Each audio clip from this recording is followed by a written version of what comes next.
So now, are your moon shades on? We on location. I remember way back. You ain't have no swag. You did a little research. Now you got a moon bag. Now you got a new walk. Now you got new swag. You did a little research. Now you got a moon bag. Well, let me show you what the moon bag's like. You take them gains when it gets that high. I mean, the market may dip for a little bit. That's when I hurry up and buy. Me, I just wanna rub them thighs. I like my oatmeal chunky. Banana nuts all in it. Shit, you're talking about the blockchain monkeys.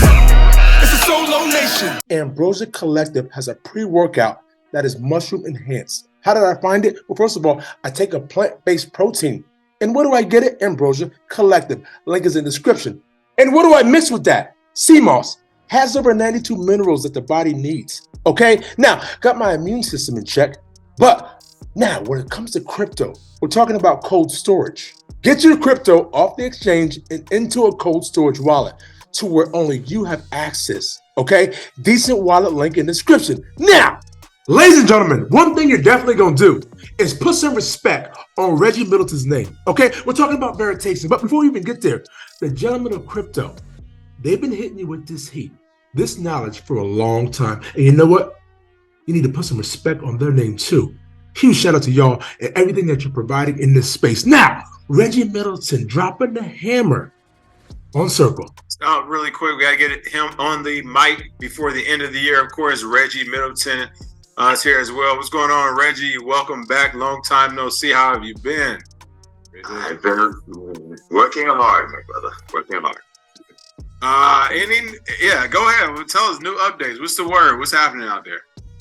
So we have Veritaseum Capital, an IP shop. One of the Veritaseum companies has just filed suit against Circle Internet Financial Ltd for their use of our patented IP in stablecoins, USDC, and using validated nodes on the Ethereum network. The validated node claim is very similar to the claim that was made against Coinbase. USDC is their bread and butter. They're also doing cold storage, which is also going under that. So this is brand new, hot off the press. Now, ladies and gentlemen, I don't know if you remember, I did a video a few days back when I was talking about USDC, and I said to myself on camera, I wonder what Reggie Middleton and Veritaseum thinks about this. And don't you know, a few days later, we get hit with this. Reuters is probably going to do an article, break it at 1 o'clock, which is their deadline. And I didn't even break it on my channels yet. So you guys actually got it before I do, simply because I love you. Much appreciated, Reggie. I have to ask you straight off the bat then, when it comes to stuff like this, I'm sure a lot of people are wondering, do you reach out to these companies first, or does your team reach out to these companies? And if so, what are they saying back to you? Like, are you telling them, hey, you guys are infringing on my technology? This is the routes we want to take for you to be in compliance. And what happens? So how's the process working for you? I have, of course, reach out to everybody, and they're not very respectful, to be absolutely honest. But Circle did get back to us. I want to be respectful from a business etiquette perspective. So there's certain things. Let's go. I will not say, but they did get back to us. We had a lengthy conversation. We agreed that they'd sign an NDA, and we'll tell them exactly what it is we want to do, when, and for how much. And the NDA, we set our NDA, they modified it, and their modifications from our perspective was a non-starter. It's very inconceivable that the entire system is not fraught with the same amount of fraud across the board. So that once it destabilizes and it starts to go down, the whole damn thing's going to go down hard. And all I can suggest, and what I suggest everybody to know, is get to the sidelines, get to safe ground, because when the son of a bitch goes, it's going to be ugly. Well, and another thing, Mark, is that people are running from digital. Head on a swivel, ladies and gentlemen. assets right now as a result of the FTX debacle because they don't understand the nature that FTX is not crypto. FTX is like the custodian of the crypto. But certain assets within the crypto market or the digital asset market are they are going to be the savior on the flip side of this. You said it, we talked about it earlier, specifically because of their transparency. You better say it. And ladies and gentlemen, if your moon boots aren't fitted, what are you doing? Ladies and gentlemen, coming in hot from 801 XRP, Ripple XRP fam, the Banker Feds, and Jay Clayton, speaking on payment word of the year, interoperability. It smells like quant, okay? Transparency is the only helpful and effective if it's accurate in the world of interoperability and institutions. Take a listen.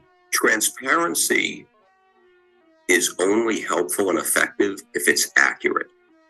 And that sounds obvious, but in my experience with resolution What has Ripple been doing this whole time?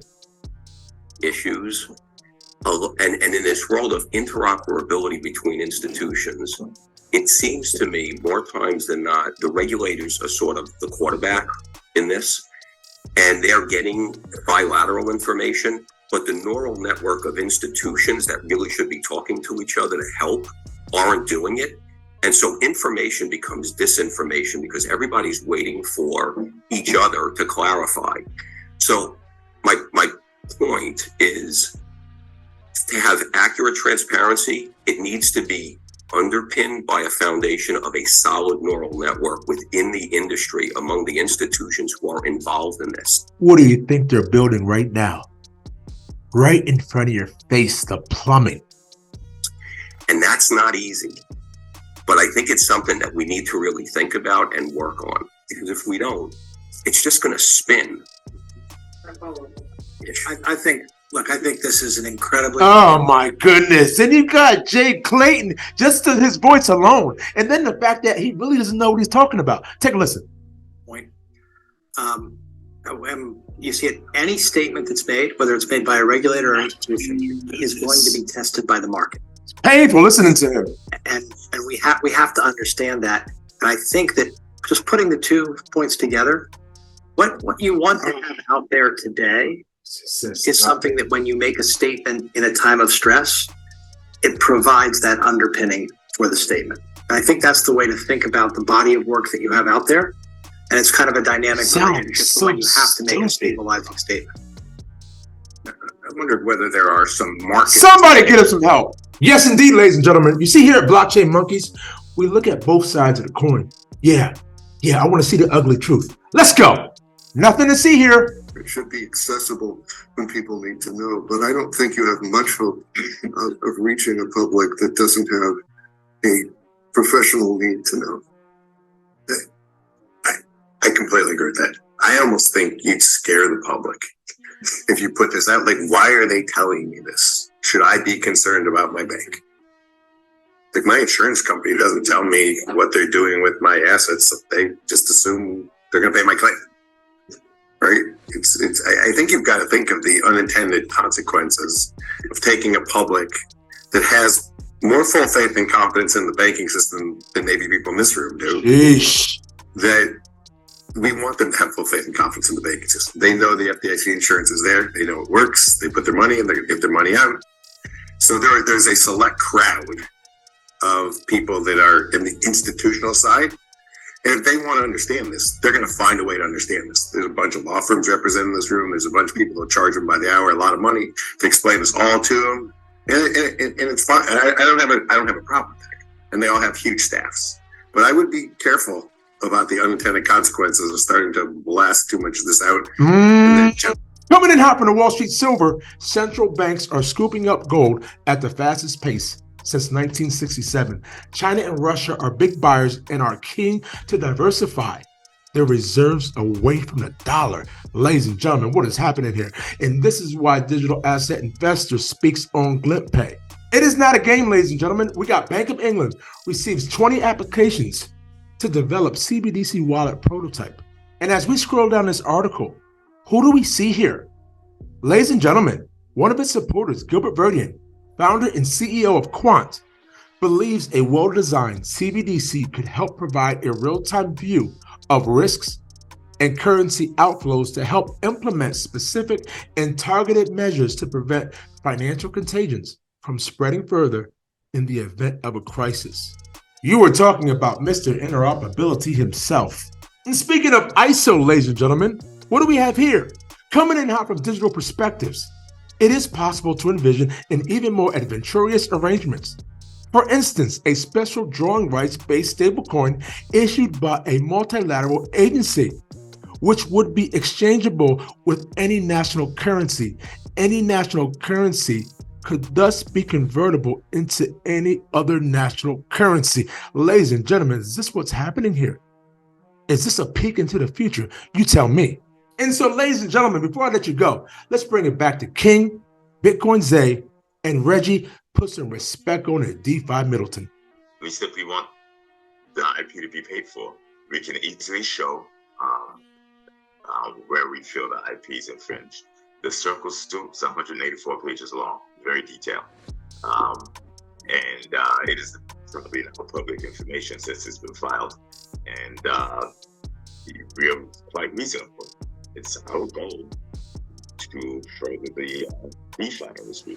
I'm a strong disbeliever in stablecoins as they implemented, both the algorithmics and the asset-backed coins, because they're not put together properly. You know, there's so many weaknesses, so many points of potential contagion, credit and counterparty risk multiplied multiple times, hypothecation, rehypothecation, rehypothecation, etc. And we have a better way of doing things. And I'm not necessarily trying to be a stablecoin company because of the very anti-entrepreneurial, anti-American capitalist regulatory regime in the States currently. So those who are going to take the risk, I'll gladly help them design these products and license them, and we can all flourish. Cause it's the standard in this bitch. XRP. I went to YouTube University, and now they mocking me with no degree. We saying by the swift, keep it walking. Respect your elders in these bushes. Bitcoin is talking. You don't have to be rich to be taking advantage of this. This was the beginning of the greatest transformation of wealth the world has ever fucking seen since World War II. Blockchain. We talking about an intellectual choo-choo train. It's DLT up in these streets, man. That's why we rip all on that blockchain.